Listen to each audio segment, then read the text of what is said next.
Bonjour et bienvenue sur le podcast des Entrepreneuriales 2021. Cet événement, placé sous le signe de la transformation digitale, a été à l'occasion de son 20e anniversaire, co-organisé par l'UPE 06 et le MEDEF Sud.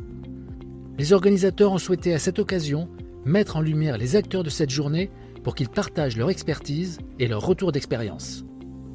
Je suis Alexandre Benoît, journaliste et fondateur de l'Effet Podcast, marque spécialisée dans la conception et la production de podcasts d'entreprise. Interview. Laura Desbrosses, bonjour. Bonjour. Vous êtes consultante et formatrice en stratégie de communication réseaux sociaux. Est-ce que vous pouvez, pour ceux qui ne sont pas rompus à ce type d'exercice, expliquer ce que vous faites ? Alors, mon quotidien, c'est d'apprendre à maîtriser les réseaux sociaux dans le milieu professionnel. C'est-à-dire que je vais vous apprendre, que vous soyez petite, moyenne ou grande boîte, à maîtriser Facebook, LinkedIn, Instagram et Twitter pour 3 actions principales. La première, c'est les utiliser pour communiquer, développer votre e-réputation, mais également apprendre à vendre vos produits, vos services grâce aux réseaux sociaux et enfin à recruter grâce à eux. Aujourd'hui, l'utilisation des réseaux sociaux est-elle indispensable pour une entreprise ? Eh bien, même s'il y a certains qui disent que ce n'est pas indispensable, on va surtout dire que c'est une question de point de vue stratégique. Parce que sachez que, par exemple, si je ne prends que l'exemple des restaurants et des hôtels, eh bien, en fait, les clients parlent déjà de vous sur la toile. Donc, vous avez déjà une e-réputation malgré vous. Donc, même si vous décidez de ne pas y aller, il faut quand même que vous soyez très vigilant. Concernant un outil, par exemple, c'est ce qu'on appelle le Google My Business. C'est-à-dire que Google ne vous prévient pas, mais crée une fiche qui concerne votre entreprise sur Google et donc les gens peuvent déposer des avis en ligne. Donc je pense que même si ce n'est pas indispensable, en revanche, il vous est juste impossible de passer à côté de la surveillance de votre e-réputation. Aujourd'hui, nous sommes sur le salon des entrepreneuriales, un parterre, un public d'entrepreneurs, de chefs d'entreprise. Le réseau phare au niveau du chef d'entreprise, c'est LinkedIn. Évidemment. Est-ce que vous avez des conseils à nous donner pour faire des posts réussis sur LinkedIn ? Alors, déjà, au niveau de la construction de votre publication, vous devez vous mettre à la place de celui ou de celle qui va vous lire. En effet, votre post va être en concurrence avec de multiples publications qui seront donc disponibles sur le fil d'actualité de LinkedIn. Donc vous, mettez-vous à la place du lecteur. Qu'est-ce qui fait que vous arrêtez sur un post LinkedIn ?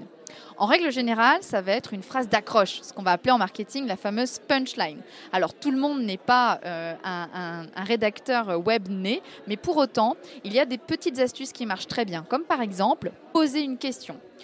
En commençant par saviez-vous que. Voilà, ça c'est quelque chose qui peut marcher. Mettez aussi une émotion. Et en mettant peut-être que vous êtes heureux d'avoir remporté un prix. Comme on le sait aujourd'hui, certaines entreprises en ont eu cette chance. Et donc, dans ce cas-là, ça veut dire qu'après cette fameuse punchline, vous allez pouvoir peut-être faire ressentir une émotion en utilisant le emoji. Alors, il y a les emojis qu'on connaît tous émotionnels, mais il y a aussi les emojis qui sont plus professionnels.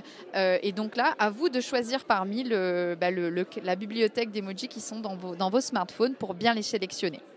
Ensuite, au-delà du texte qui va donc vraiment attirer le regard et qui va être une question de fond aussi pour vraiment que vos lecteurs ressortent avec une information précise, il va falloir illustrer votre texte avec une photo ou une vidéo.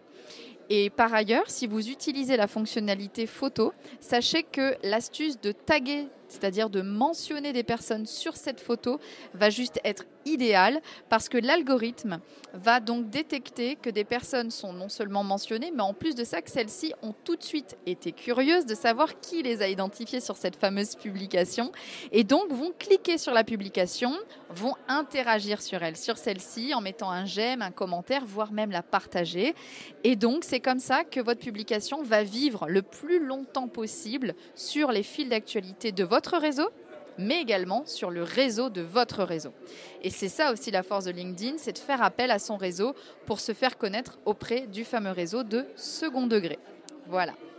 Merci pour ces conseils. Je vous en prie. Merci à vous. À bientôt.